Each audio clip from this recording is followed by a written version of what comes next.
Stepstone presenting RERA and DTCP approved on-road beach resort plots.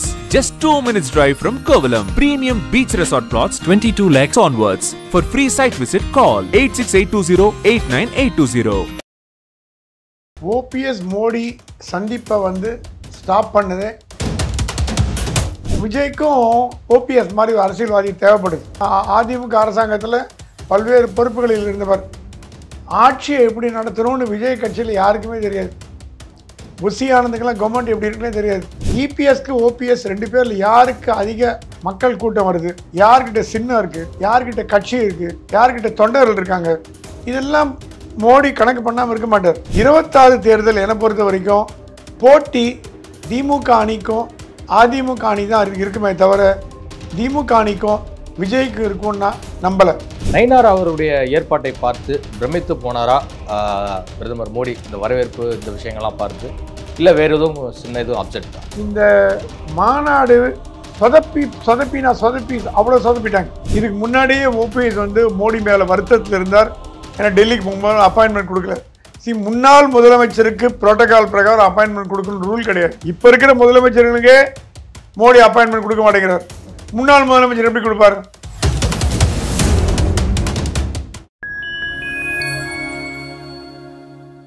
Fine time media நேயர்களுக்கு வணக்கம். நான் உங்கள் சிங்குதுகன். நம்ம சிறப்பு நிகழ்ச்சியில் நம்மோடு இணைந்திருக்கிறார் மதிப்பிற்குரிய மூத்த பத்திரிகையாளர் திரு பிரகாஷ் எம் சுவாமி அவர்கள். வணக்கம் சார். வணக்கம்.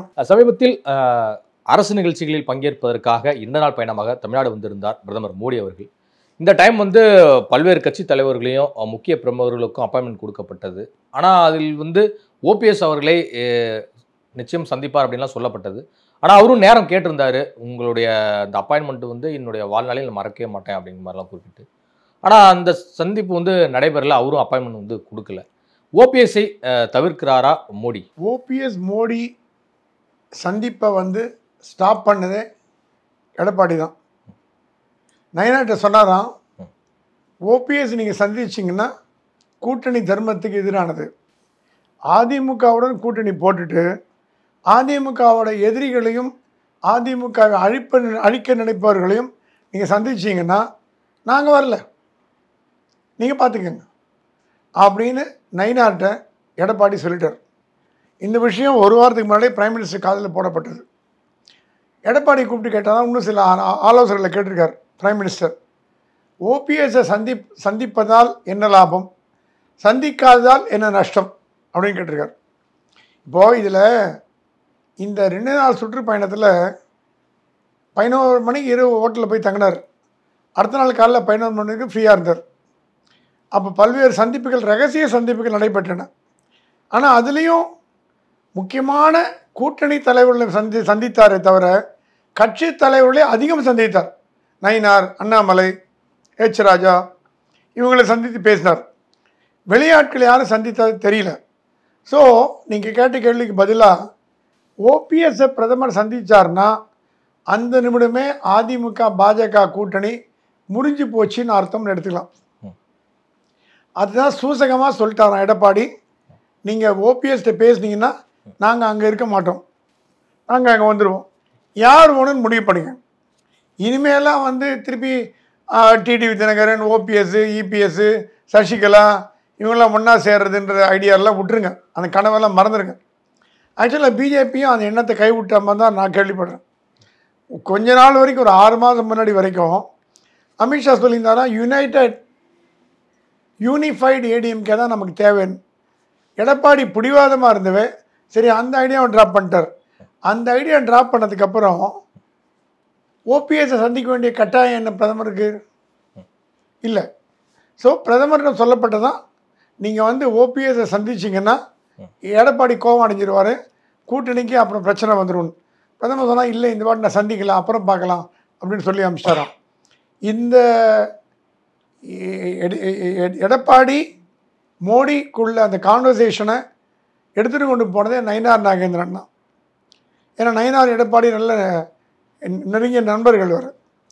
பிரதமர் ஸ்டாப் பண்ணிட்டார்.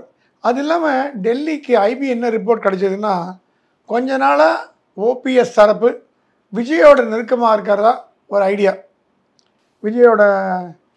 விஜய்க்கும் ஓபிஎஸ் மாதிரி ஒரு அரசியல்வாதி தேவைப்படுது. முன்னாள் முதலமைச்சர், முன்னாள் துணை முதலமைச்சர், அதிமுக அரசாங்கத்தில் பல்வேறு பொறுப்புகளில் இருந்தவர். ஆட்சியை எப்படி நடத்தணும்னு விஜய் கட்சியில் யாருக்குமே தெரியாது. புஷி ஆனந்துக்கெல்லாம் கவர்மெண்ட் எப்படி இருக்குன்னே தெரியாது. ஸோ கவர்மெண்ட் தெரிஞ்ச ஒருத்தர் வச்சுக்கிறது நல்லது. எப்படி விஜயகாந்த் வந்து பண்டூர் ராமச்சந்திரன் வச்சுருந்தாரோ முதல்ல அந்த மாதிரி ஒருத்தர் வச்சுக்கிறது நல்லது அப்படின்னு பிளான் பண்ணி தான் ஓபிஎஸ் இந்த பக்கம் கொண்டு வந்திருக்காங்க. அது விஜயும் க்ரீன் சிக்னல் கொடுத்துட்டார். விஜய் ஒரு மெகா கூட்டணி போகிறதுக்கு பிளான் பண்ணிட்டு வர்றார். அந்த கூட்டணியின் முதல் அங்கம் தான் ஓபிஎஸ் உள்ளே எடுத்துக்கலாம். அவர் முன்னாள் முதலமைச்சர். அவரால் விஜய்க்கு லாபமானா லாபம் வரும். ஏன்னா தென் மாவட்டங்களில் அவருக்குள்ள செல்வாக்கு விஜய்க்கு ஓட்டு வங்கியாக மாறுமானா கண்டிப்பாக மாறும். ஸோ விஜய் ஓபிஎஸ் நெருக்கம் காட்டி வருவதனால்தான் பிரதமர் வந்து ஓபிஎஸ் ஓரங்கட்டி வச்சார்னு நம்பலாம். 2024 என்டிஏ கூட்டணியில் வந்து தமிழ்நாட்டு அளவில் அங்கம் வைத்தது முக்கியமாக ஓபிஎஸ் அவருடைய அணி. அது மட்டும் இல்லாமல் தொடர்ந்து டெல்லி தலைமைக்கு நெருக்கமாகவும் டெல்லி சொல்கிற பல விஷயங்களுக்கு வந்து இசை தெரிவித்தும் இருந்தார் ஓபிஎஸ் அவர்கள். ஸோ அப்படி இருக்கும்போது அவரை வந்து இபிஎஸ்க்காக தூக்குறாங்க அப்படின்னா அப்படி இந்த அரசியலில் ஓபிஎஸ் வந்து பலியாகி விட்டார். பலின்னு எடுத்துக்காதீங்க. இபிஎஸ்க்கு ஓபிஎஸ் ரெண்டு பேரில் யாருக்கு அதிக மக்கள் கூட்டம் வருது, யார்கிட்ட சின்னம் இருக்குது, யார்கிட்ட கட்சி இருக்குது, யார்கிட்ட தலைவர் இருக்காங்க, யார்கிட்ட தொண்டர்கள் இருக்காங்க, இதெல்லாம் மோடி கணக்கு பண்ணாமல் இருக்க மாட்டார். ஷூட்மேன் பொலிட்டிக்கலில் கணக்கு பண்ணி பார்த்ததில் எல்லாமே எடப்பாடி தான் இருக்குது. இப்போ கட்சி சிம்பிள் ஆகிட்டு தான் இருக்குது, தொண்டர்கள் ஆகிட்டு தான் இருக்காங்க, தலைவர் ஆகிட்டு தான் இருக்காங்க, எல்லாம் ஆகிட்டு தான் இருக்காங்க. ஓபிஎஸ் நல்ல மனிதர் தான், சிறந்த அரசியல்வாதி. ஆனால் இப்போ அரசியல் அனாதி ஆகிட்டார். யாருமே இல்லை கூட. மனோஜ் பாண்டியன் வைத்திலிங்கம் தவிர வேறு எம்எல்ஏ யாருமே இல்லை. ஸோ எத்தனை நாளைக்கு கட்சிக்கு பேரும் கிடையாது, கொடி யூஸ் பண்ணக்கூடாதுன்னு ஆர்டர் வாங்கிட்டார். ஸோ எந்த பேசிஸில் 2014 காலகட்டங்கள் வேறு, 2024 காலகட்டம் வேறு, 24க்கும் 26க்கும் காலகட்டம் மிக மிக மாறிக்கொண்டு வருகிறது. 24ல் தேவைப்பட்டார் இல்லைங்கள, 26ல் அவர் தேவைப்படலையே. ஏன்னா 24ல் அனுபவங்கள், மோடிக்கு கிடைத்த அனுபவங்கள் ஓபிஎஸ்ஸால் கூட்டம் கூட்ட முடியாது, வாக்குகளை அள்ள முடியாது. இபிஎஸ் அளவுக்கு அவர் வந்து கட்சியில் செல்வாக்கானவர் இல்லை என்று தெரிந்து போனதுனால்தான் பேசாமல் ஓபிஎஸ் ஓரம் கட்டிட்டு இபிஎஸோடு இருக்கிறதுனால அதிமுக என்ற ஒரு மாபெரும் கட்சியோட கூட்டணியில் இருந்தால் தான் பாஜக நல்லதுன்னு மோடிக்கு தெரியாது. இல்லை, மோடி அரசியல் சாணக்கியர். ஆகவே ஓபிஎஸ்ட கை கோத்துன்னு இபிஎஸ்ஸை எதிர்க்கிறதுக்கு மோடி லூஸா, விஷயம் தெரியாதவரா? இல்லை, எங்கே கூட்டம் ஜனங்க கூட்டம் அதிகமாக இருக்கோ, எங்கே தொண்டர்கள் பட அதிகமாக இருக்கோ அங்கே போகிறது தான் லாபம்னு மோடிக்கு தெரியும். அதனால தான் அவர் வந்து எடப்பாடியோட கூட்டணி வச்சிருக்காரு. இன்றைக்கு ஓபிஎஸ் ஆதரவாளர்னா பண்டூட்டி ராமச்சந்திரன் அவர்கள் என்ன சொல்கிறாருன்னா, பாஜக மிகப்பெரிய ஒரு ஆபத்தான ஒரு கட்சி, அந்த கட்சி எப்போவுமே வந்து மற்றவங்களுக்கு வந்து ஒரு ஆபத்து தான் விளைவிப்பாங்க, நான் ஓபிஎஸ்டே நிறைய முறை சொன்னேன் அப்படிங்கிற மாதிரிலாம் குறிப்பிட்டிருக்காரு. ஸோ இதை பார்க்கும்போது அவர் விஜய் பக்கம் வரலாம் அப்படிங்கிறதுலையும் குறிப்பிட்டிருக்காரு. அவருடைய பார்வை என்னன்னா 2026 டிஎம்கே விசஸ் டிவிகே தான், அதிமுகவுக்கு இடம் இல்லை அப்படிங்கிறதையும் குறிப்பிடுறாரு. இதை நம்ம எப்படி புரிஞ்சுக்கலாம்? தீய சக்தின்னு சொல்கிறாரு. அந்த தீய சக்திக்கு எதுக்கு லெட்டர் போட்டீங்க? உங்களை சந்திப்பது என் வாழ்வில் பாக்கியம். தீய சக்திக்கு எதுக்கு கடிதம் போட்டீங்க? எதுக்கு அப்பாயின்மெண்ட் கேட்டீங்க? இந்த படம் புளிக்கும்னு ஒரு பழமொழி இருக்குது. அதே மாதிரி இத்தனை நாளாக அவன் வந்து சுவைத்த படம் இப்போ புளிக்குதுன்னா உங்களை மதிக்கலைன்னு அர்த்தம். நீங்கள் இந்த மாதிரி டிவிக்கு பக்கம் ஜாயின் பண்ண போகிறீங்கன்னு பிரதமருக்கு தெரிஞ்சனால தான் உங்களை மதிக்கலை அவர். நீங்கள் என்ன பண்ண பார்க்குறீங்க? ஒரே நேரத்தில் விஜயோடு இருக்க பார்க்குறீங்க, மோடியோடு இருக்க பார்க்குறீங்க. இந்த டெக்னிக்லாம் வந்து மோடிகிட்ட பலிக்காது, வேறு யார்ட்ட வேணால் பலிக்கும். ஆகவே விஜயோட அவர் கூட்டணி சேர போகிறாருன்ற நியூஸ் பிரதமர் காதுக்கு போய் ரொம்ப நாள் ஆச்சு. அப்போயே சொல்லிட்டாராம் இது வேலைக்கு ஆகாதுன்னு. ஸோ பிரதமர் க்ளீனாக இருக்கார். நம்ம கூட்டணி தமிழ்நாட்டில் அதிமுக தான், நம்ம கூட்டணி தலைவர் தமிழ்நாட்டில் எடப்பாடி பழனிசாமி தான் அப்படிங்கிற ஒரு தீர்க்கமாக இருக்கும் பொழுது ஓபிஎஸ் எங்கே உள்ளே வர முடியும்? அவர் கட்சிக்காரெல்லாம் வயிற்றுலையும் மாநிலம் அடிச்சுக்கிறாங்க, தீய சக்தின்றாங்க, பாஜக வரக்கூடாது தமிழ்நாட்டுக்குள்ளேன்றாங்க. இதெல்லாம் வந்து டைலாக். முந்தானேத்தி வரைக்கும் மோடி கடவுள்னு சொல்லிட்டு இப்போ இந்த மாதிரி சொன்னால் மக்கள் உங்களை மதிக்க மாட்டாங்க, இருக்கிற ஓட்டு காணாமல் போய்ட்டுன்னு அர்த்தம். ஆனால் தென் மாவட்டங்களில் அவருக்குன்னு ஒரு செல்வாக்கு வந்து இருக்கே ஓபிஎஸ் அவர்களுக்கு. அந்த செல்வாக்கு வச்சு ஏன் பாராளுமன்ற தேர்தலில் அவரால் ஜெயிக்க முடியல? நீங்கள் சொல்கிற அபரீதமான செல்வாக்கு இருந்தால் ஒரு 4 பாஜக எம்பியை ஜெயிக்க வச்சு அவரும் ஜெயிச்சிருக்கலாமே, இல்லையே. அனுதாப அலைகள் வாக்குகளாக மாறாது. எக்ஸப்ட் இந்திரா காந்தி மறைந்த போது, எம்ஜிஆர் மறைந்த போது, அந்த மாதிரி அண்ணா மறைந்த போது, அந்த மாதிரி சமயத்தில் தலைவர்கள் மறைந்த போது இருந்த ஒரு வாக்கு சதவீதம் உயிரோடு இருக்கும்போது வராதுன்னு ஒரு தமிழில் ஒரு பழமொழியை சொல்லுவாங்க. அந்த மாதிரி வராதுன்னு. இது வந்து தமிழ்நாட்டில் செத்தவனுக்கு தான் ஓட்டுப்பாங்க, வேடிக்கை சொல்லுவாங்க. அதனால் தமிழ்நாடு ஒரு வித்தியாசமான போக்கு நோக்கி போயிட்டுருக்கு. தமாக தான் திமுகவுக்கு எதிரின்னு சொல்கிறத நான் ஒத்துக்க மாட்டேன். தாவேக்கா இது அன்டெஸ்டட் பார்ட்டி. விஜய் கட்சி இன்னும் ப்ரூவ் பண்ணல. விஜய் கட்சி ப்ரூவ் பண்ணாதனால அதுக்கு எவ்வளோ வாக்கு சதவீதம் இருக்குது, 20 25 நீங்களே மனக்கணக்கு போடுறீங்க. விஜய் கட்சி தேர்தலில் ஒரு அட்லீஸ்ட் ஒரு சட்டசபை இடைத்தேர்தலில் போட்டி போட்டு 2வது இடத்துல வந்தாலும் நம்ம கணிக்க முடியும். அந்த ஆப்பர்ச்சுனிட்டியும் விஜய் மிஸ் பண்ணிட்டார். இப்போ போய் நான் 2வது இடம் 3வது இடம் நான் வந்து திமுகவுக்கு போட்டின்னு சொல்கிறதெல்லாம் வேடிக்கை. திமுகவுக்கு போட்டி தமிழ்நாட்டில் அதிமுக தான். இது உலக அறிந்த வரலாறு. திமுக அதிமுக 2 பெரும் கட்சிகள் தான் தமிழ்நாட்டு அரசியலை கோல வச்சுக்கின்றன. அது எது ஒன்று காணாமல் போய் எது ஒன்று முளைக்குங்கிறது வேறு விஷயம். 26 தேர்தல் என்னை பொறுத்த வரைக்கும் போட்டி திமுக அணிக்கும் அதிமுக அணி தான் இருக்குமே தவிர திமுக அணிக்கும் விஜய்க்கும் இருக்கும்னா நம்பலை. நயினார் அவருடைய ஏற்பாட்டை பார்த்து பிரமித்து போனாரா பிரதமர் மோடி? இந்த வரவேற்பு இந்த விஷயங்கள்லாம் பார்த்து, இல்லை வேறு எதுவும் சின்ன எதுவும் அப்செக்டா? பிளேனில் கூப்பிட்டு போயிருக்கார். அதுக்கு நயினார் ரொம்ப சந்தோஷப்பட்டாராம். பிரைம் மினிஸ்டர் பிளேனில் கூப்பிட்டு போயிருக்காருன்னு. அது ஒரு சம்பிரதாயம். அண்ணாமலை வந்து கட்சி தலைவராக இருந்த பொழுது அவரையும் கூப்பிட்டு போனார். ஸோ இந்த வாட்டி அண்ணாமலை கட்சி தலைவர் இல்லை, நயினார் கூப்பிட்டு போயிருக்கார். ஆனால் இந்த மாநாடு சொதப்பி அவ்வளோ சொதப்பிட்டாங்க. ஏன்னா ஆதீனகர்த்தாக்கள் 26 பேரை வரவழைச்சு 8:30 மணிக்கு 4 மணி வரைக்கும் தண்ணி கூட குடிக்காமல் யூரின் போடாமல் அவங்கள சிறை பிடிக்கிறது எந்த வகையில் நியாயம்? அது எல்லா ஆதீனகர்த்தாலும் 70 வயசு மேலே இருந்தவங்க. தண்ணி பாட்டில் கூட கொடுக்கல. தண்ணி தண்ணி தண்ணி தண்ணின்னு கத்துனாங்க. முதல் நாள் உட்காந்து எச் ராஜா ஏசி சண்முகம் மயக்கம் போட்டு கொடுத்துட்டாங்க. சொதப்பலான மீட்டிங். சரி, நீங்கள் சொல்லலாம் இது மத்திய அரசாங்கத்தோட விழா, பாஜக என்ன பண்ண முடியும்னு. தண்ணி பாட்டில் கொடுத்துருக்கலாம் இல்லையா? தண்ணி பாட்டில் கொடுக்கறது மத்திய அரசாங்கம் தடை பண்ணுமா? இல்லை மத்திய அரசாங்க விழாவில் பிரதமர் கலந்ததுனால நமக்கு என்ன வம்புன்னு விலகிட்டீங்களா? என்ன அர்த்தம்? பாஜக கூட்டம் பெரிய லெவலில் வரல. மோடி அப்செட் ஆகிட்டாரு. அண்ணாமலைன்னு நயினார் பேசும்போது கத்துறாரு, ஜனங்கள்லாம் கத்துறாங்க அண்ணாமலைன்னு. இது நயினாரோட பையன் பாலாஜி கோவம் வந்து அவர் போய் எல்லாரையும் கண்ட்ரோல் பண்ணி அது ஒரு வீடியோ வருது. இது என்ன காட்டுதுன்னா தலைமை சரியில்லையோ தமிழ்நாட்டில் அப்படின்னு காட்டுது. ஏன்னா பிரதமர் கொஞ்சம் கடிதம் கொண்டதாக கேள்விப்பட்டேன். இது ஷோஸ் அட்டர் ஃபெயிலியர் அப்படின்ற மாதிரி சொன்னாராம் பிரதமர். ஏன்னா அவருக்கு என்ன கோவம்னா மத்திய அரசாங்கம் ஒரு பக்கத்தில் இந்த மாதிரி தண்ணி கொடுக்காம உட்கார வச்சு பண்ணுது. சரி, நீங்கள் என்ன பண்ணிடணும் பிரதமர்கிட்ட, ஐயா ஆதீனகர்த்தாக்கள் 26-30 பேர் வந்திருக்காங்க, அவங்க கையில் பிரசாதம் வச்சுருக்காங்க, உங்களுக்கு கொடுக்கணும்னு ஆசைப்படுறோம் அப்படின்னு ஒரு தலைவர்கள் போய் பிரதமர்கிட்ட சொல்ல முடியாதா? பிரதமர் பார்த்தார், ஆதீனகர்த்தார் வணக்கம் போட்டார். அவருக்கு அவ்வளோதான் தெரியும். பிரதமருக்கு வந்து எல்லாம் தெரியும்னு நினைக்கிறது தப்பு. நீங்கள் தான் பிரதமர்கிட்ட கொண்டு போகணும். அந்த ஆதீனகர்த்தாக்கள் கையில் கொண்ட பிரசாதத்தை திருப்பி கொண்டு போகும்போது எவ்வளோ மனசு வருத்தப்பட்டிருப்பாங்க. ஷேம்ஃபுல் ஆக்ட் மாதிரி இல்லை. இந்த சவுத் ஜோன் கல்ச்சரல் சென்டர் உடனடியாக தலைவரை டிஸ்மிஸ் பண்ணும், தூக்கிட்டு வேற ஆளை போடுங்க. எப்படி தமிழ்நாட்டில் இந்த ஐசிசிஆர் தூக்குனீங்க, Indian council of cultural relation ஒரு மாபெரும் நிறுவனம், அதை தமிழ்நாட்டை மட்டும் தூக்கிட்டீங்க. அப்புறம் கர்நாடகாவில் போட்டீங்க, இப்போ அங்கேயும் தூக்கிட்டீங்க.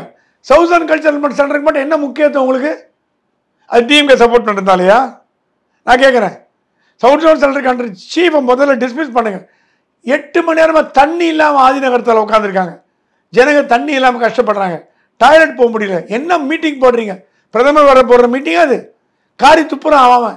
கட்சிக்காரன் என்கிட்ட காரி துப்பிட்டு போயிட்டான். கேவலமான மீட்டிங் சார் இது, நான் போனதே தப்பு சார். போலீஸ் கடுபடி இருக்க தான் இருக்கும். பிரதமர்னா இந்தியாவோட ஹையஸ்ட் செக்யூரிட்டி மேன். நீங்கள் என்ன பண்ணிக்கணும்? ஆதீன கர்த்தாக்களை பிரதமர் 1 hour லேட்டாக வந்தார் ஃபங்க்ஷனுக்கு, வாட் எவர் ரீசன். அவர் வருவதுக்கு 1 மணி நேரத்துக்கு முன்னாடி நம்ம ஊரில் ஸ்கூல் பசங்கள்லாம் 4 மணிக்கு மந்திரி வருவாங்க, 8:30 மணிக்கு வந்து உட்காந்துக்கும், தண்ணி கூட குடிக்காது, 3 மணிக்கு மயக்கம் போட்டு விழுந்துடும். அந்த மந்திரி வரும்போது பாதி குழந்தை மயக்கத்தில் இருக்கும். இதே கதை தான் மத்திய அரசாங்கம் பண்ணுது. இப்போ ஆதீன கர்த்தாக்கள், பாஜக தலைவர்கள், முக்கிய வயதானவர்கள், சீனியர் சிட்டிசன்கெலாம் தண்ணி கூட கொடுக்காம அவங்கள போட்டு உயிரை எடுத்து அவங்கள என்ன மீட்டிங் பண்ணுறீங்க, யாருக்கு பிரீத்தி பண்ணுறீங்க? பிரதமர் மீட்டிங்காக இருக்கு, கேவலமாக இல்லை. தமிழ்நாட்டில் எவ்வளோ அழகாக மீட்டிங் போடுறாங்க, அதை பார்த்தா கற்றுக்க. முதல்ல The South Zone Cultural Center should be removed from Tamil Nadu like ICCR. இப்போ நயினார் மீது இந்த கூட்டம் பெருசாக வராத கொஞ்சம் கொடுத்து ஒரு அப்செட் ஆனதாக சொல்கிறீங்க மோடி அவர்கள். ஸோ அப்படி பார்க்கும்போது அண்ணாமலைக்கு தேர்தல் நெருக்கத்தில் ஒரு தேசிய அளவில் ஒரு முக்கிய பொறுப்பு வழங்கப்பட வாய்ப்பு இருக்கு. அண்ணாமலை 10 ப்ரெஸ் கான்ஃபரன்ஸ் ரன் பண்ணியிருக்காரு 2-3 நாளில். அது இல்லாமல் திருச்சியில் வந்து அவர் இறங்கி ஏற்பாடு பண்ணலைன்னா இந்த அளவு கூட இருந்திருக்காது. அண்ணாமலை முன்னெடுக்கலைன்னா இந்த அளவு கூட இந்த விழா சிறப்பிச்சிருக்காது. எவ்வளோ லூப் ஹோல்ஸை கண்டுபிடிச்சி அடைக்க முடிஞ்ச வரைக்கும் அடைச்சார்.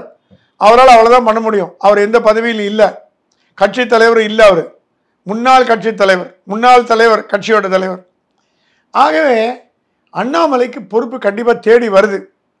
தேசிய பொதுச் செயலாளர் அப்படிங்கிற பதவி வருது.